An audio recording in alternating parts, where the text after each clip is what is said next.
So, welcome, ladies! Welcome to week 1 of our Positive Mental Health Workshop. I'm super excited to be here, and I'm so glad that you're here as well.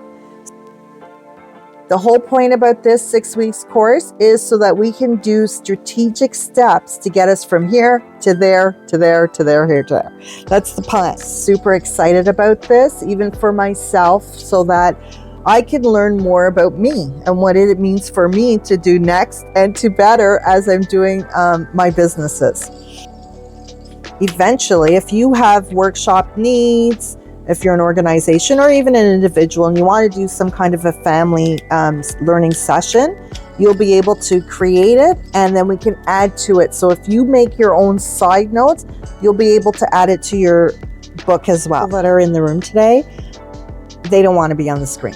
So I am just making sure that I'm only capturing myself. Okay, so what parts of my environment help or harm my mental health, right? We want to look at both the things that are bringing us forward and the things that are draining us, because it goes hand in hand and success goes hand in hand, right?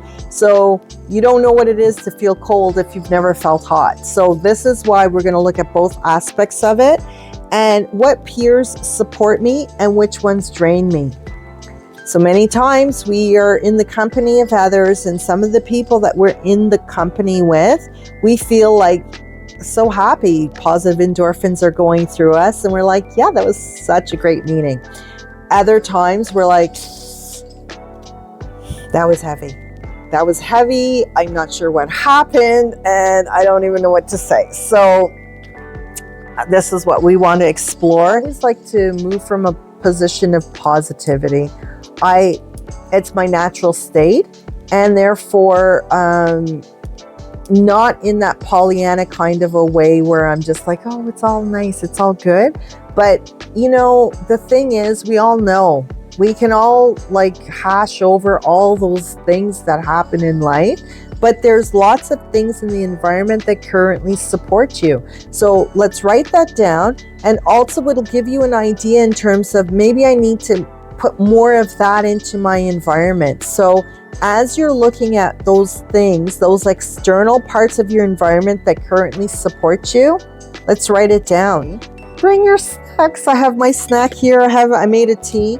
I'm super excited. This is a ginger latte tea, so it's really yummy. But yeah, please feel free. Like I said, it's open session, so you can come in, come out, and it's so fabulous. Okay, I'm sure you heard me slurping on because it's still a bit hot. I'm sure you heard me slurping on the microphone. Oh my God. And anybody that wants to add in the chat to some of the supporting environment, please do, and then we can have a discussion about it. I think for the first couple sessions, we might not have as big a discussion as we hope to have, because just because like it's a bit nerve-wracking, right? So, and it's new, and sorry, you can see I have my snacks and I'm eating on camera. But some of the things that, part of the reasons why I did my own businesses is because I'm innovative and I like innovative ways. So part of the thing that I like to do is like, this is a learning opportunity, right? And we need to be able to have the space to do things in non-traditional ways. So this is non-traditional workshop, and this is how it goes. So I think it just takes time for people to sort of like be on that non-traditional format way, whatever. So it'll take some time, but it's okay. It's all good. It works for me. In the chat, thanks for your environment. It's really interesting that some people have said that their family support is very important. And I agree with that. It's really great when you can have people around you who are able to like help you move forward. Part of the family support that people should also understand, it's not only by blood. Family could be people who you've been able to have in your space to bring you into that like cushiony environment. The bills could be a draining one. Thank you very much. I appreciate that in the chat. Some of these questions are also like solution oriented to say, okay, you know what? I do know. Yeah, that's a big weight. So the solutions that we're going to come up with in terms of how we are dealing with our different situations is not immediate. As I said to you, strategic step by strategic step. So as we write some of these and discuss some of these events now, it's going to start our thinking for the week. So over time, this is why we have the workbook and the worksheets. We can reflect on these things, and then we'll be able to hopefully put it in that forefront of our mind that we could start thinking of some solutions. So that's another point for why. Who are the peers in my life that I can lean on? As somebody had said earlier in the chat, your family environment is currently supporting you, so that's really good. And as I look around, who are some of the peers in my life that I can lean on? So do I have people to lean on? I guess is part of that question. And if I don't, how can I reach out to people? How can I get some people? So as you know, some of these cliches and,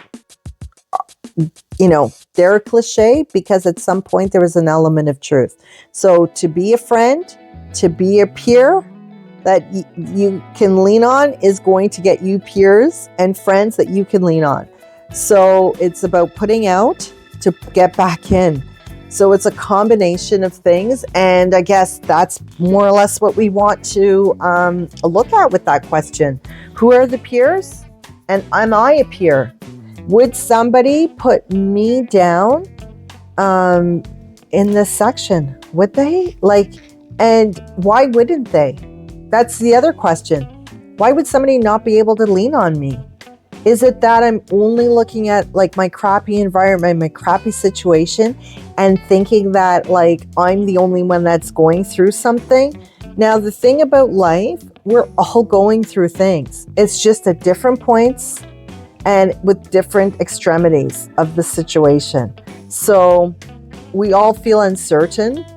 We all are unsure.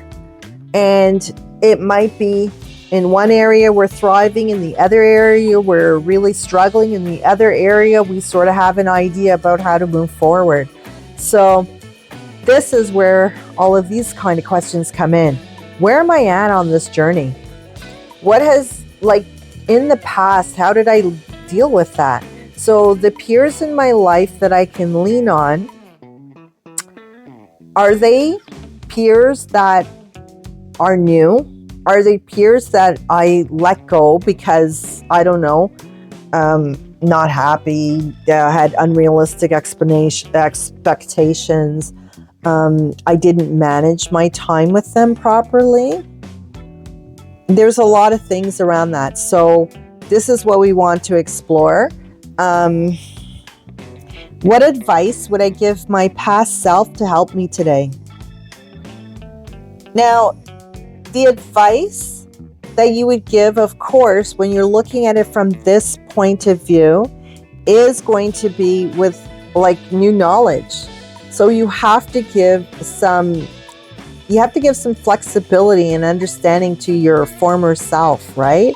So you sort of made that decision to be here, but at the same time, you have to recognize what were the things that maybe somebody had told me, and why didn't I grasp a hold of it? Was it that I didn't believe them? Was it that I wanted to do it anyway? Was it that I felt that my way was going to be the way? So these are some of the things that I think we are going to think about and explore for this week.